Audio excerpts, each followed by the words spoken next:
J'ai 92 ans. J'ai survécu à ma femme. J'ai survécu à mes amis. J'ai survécu à mes ennemis.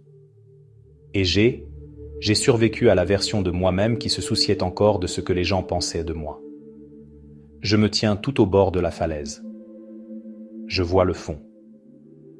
Et avant de basculer, je dois me retourner et vous dire, à vous qui êtes encore là-bas à la fête, ce que je vois. Parce que vous vivez dans le mensonge.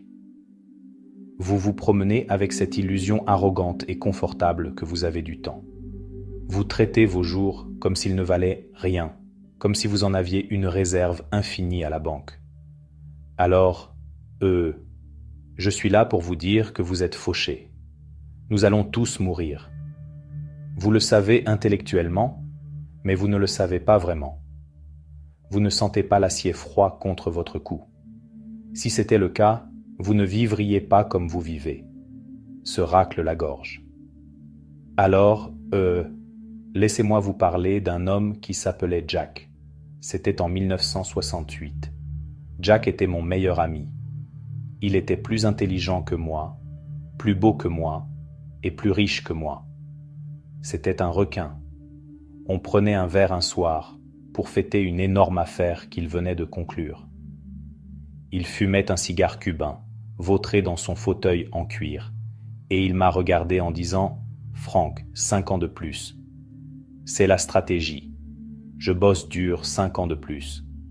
J'atteins le chiffre. Ensuite, j'arrête. Ensuite, j'emmène Mary en Italie. Ensuite, j'apprends à peindre. Ensuite, je commence à vivre. » Jack avait un plan. Il avait une feuille de route. 3 jours plus tard, Jack est sorti de son immeuble de bureau, il a porté la main à sa poitrine et il s'est effondré sur le trottoir avant même de réaliser qu'il tombait. Crise cardiaque massive. Il avait 42 ans. Il n'est jamais allé en Italie. Il n'a jamais peint quoi que ce soit. J'étais devant son cercueil. Et la tragédie, ce n'était pas que Jack soit mort. On meurt tous. La tragédie, c'est que Jack ait passé toute son existence à attendre de vivre. Il avait traité sa vie comme une salle d'attente pour un avenir meilleur qui n'est jamais arrivé. Et le plus cruel, je suis allé à son bureau 1 semaine plus tard pour vider son tiroir. Son agenda était rempli pour les 6 mois suivants. Sa boîte mail débordait de messages urgents. Le monde ne s'est pas arrêté parce que Jack était mort. Son entreprise l'a remplacé en 2 semaines. Ses clients ont oublié son nom en 1 an. Et là, en vous regardant, je vois Jack. Vous vous racontez le même mensonge. Je serai heureux quand j'aurai la promotion. Je partirai en voyage quand les enfants seront plus grands. Je pardonnerai à mon frère quand il s'excusera. Écoutez une vérité brutale de la part d'un homme de 92 ans. Il n'y a pas de plus tard. Il n'y a que maintenant. Et si vous échangez votre maintenant contre un plus tard qui n'est pas garanti, vous faites le pire pari de l'histoire du jeu. Parlons de vos affaires. Je regarde votre génération. Vous êtes obsédés par l'accumulation. Vous achetez des choses dont vous n'avez pas besoin, avec de l'argent que vous n'avez pas pour impressionner des gens que vous n'aimez même pas. Je vis dans une petite chambre maintenant. J'ai un lit. J'ai une chaise. J'ai une photo de ma femme. J'avais une grande maison autrefois. J'avais des voitures de luxe. J'avais un garage rempli de jouets. Et je vous le dis, avec la clarté absolue de celui qui est au bout du chemin, tout ça n'est que des déchets. J'ai assisté à beaucoup d'enterrements. Je n'ai jamais, pas une seule fois, vu une remorque U-Haul suivre un corbillard. Quand vous mourrez, vos enfants vont engager un inconnu pour venir chez vous et jeter 90% de vos précieuses affaires dans une benne. Les 10% restants, ils les vendront à une brocante pour quelques pièces. Voilà le bilan total de votre matérialisme. Futures ordures. Alors pourquoi vous épuisez-vous autant à l'acheter ? Pourquoi travaillez-vous 60 heures par semaine en manquant l'enfance de votre fille pour payer une voiture qui reste bloquée dans les embouteillages? C'est de la folie. Et vous ne vous en rendrez compte que quand vous serez assis là où je suis assis. Et à ce moment-là, il sera trop tard pour rendre la marchandise. Parlons de la grande victoire. C'était en 1979. J'ai reçu le prix de l'homme d'affaires de l'année dans ma ville. Grand banquet, smoking. Je suis monté à la tribune. Les gens ont applaudi. Je me sentais comme un dieu. Je me sentais comme si j'avais gagné la partie. Je suis rentré chez moi ce soir-là avec le trophée. La maison était plongée dans le noir. Ma femme Éléanore dormait. Mes enfants dormaient. Je me suis assis seul à la table de la cuisine, un scotch à la main, à fixer ce morceau de verre, et j'ai réalisé que les applaudissements s'étaient tus. Les gens à ce dîner ne se souciaient pas de moi. Ils se souciaient de ce que je pouvais faire pour eux. Et les gens à l'étage, ceux qui m'aimaient vraiment, je les avais négligés pendant des mois pour gagner ce morceau de verre. J'ai raté les matchs de mon fils pour rester tard au bureau. J'ai raté notre dîner d'anniversaire pour conclure une fusion. Et pourquoi ? Ce trophée est actuellement dans un carton au fond d'une cave quelque part. Je ne sais même plus où il est. Mais le souvenir des yeux tristes de ma femme quand je lui ai dit que je ne pouvais pas venir dîner, ça, c'est là. Ça reste. Vous pensez que votre carrière est votre héritage ? Ce n'est pas le cas. C'est une transaction. Vous vendez les heures de votre vie. Des heures que vous ne récupérerez jamais pour construire le château de quelqu'un d'autre. Si vous mouriez aujourd'hui, votre poste serait mis en ligne avant même votre nécrologie. Ne vénérez pas votre carrière.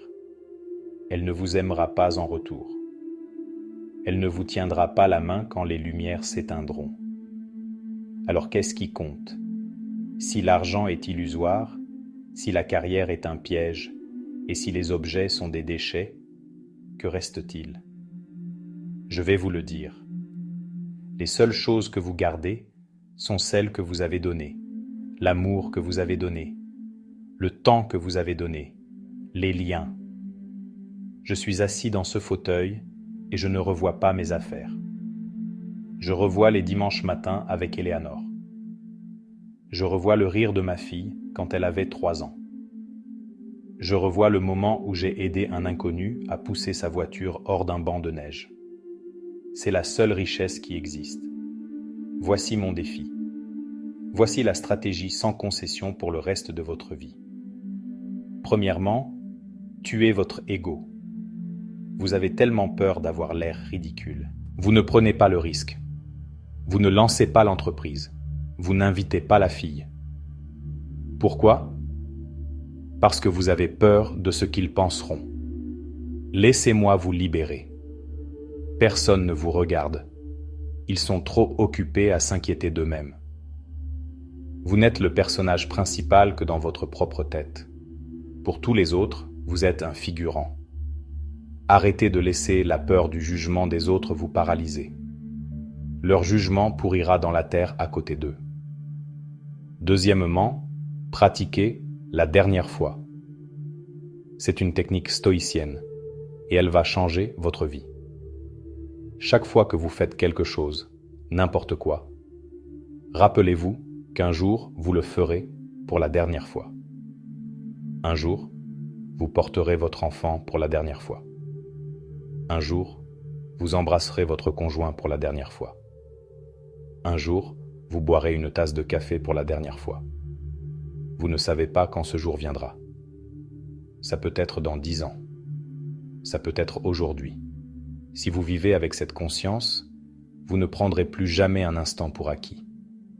Vous goûterez vraiment le café. Vous prolongerez un peu l'étreinte. Troisièmement, réveillez-vous. J'ai 92 ans.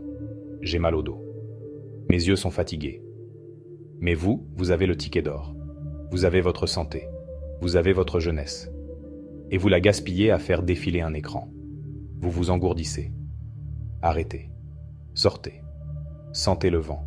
Regardez le ciel. Appelez votre mère. Pardonnez à votre ennemi, pas pour lui, mais parce que vous n'avez plus le temps de porter le bagage de la haine. Nous allons tous mourir. c'est la seule certitude que nous ayons. Mais la plupart des gens ne vivent jamais vraiment. Ils existent, c'est tout. Ils restent en sécurité. Ils restent dans le confort. Et puis, ils expirent. Ne soyez pas comme Jack. N'attendez pas le plan en 5 ans. Mangez la bonne nourriture. Achetez le billet d'avion. Dites « je t'aime » en premier parce que l'horloge tourne. Vous l'entendez? C'est le bruit de votre vie qui s'écoule. Ne la laissez pas s'écouler à vide. Je suis fatigué maintenant. Allez vivre.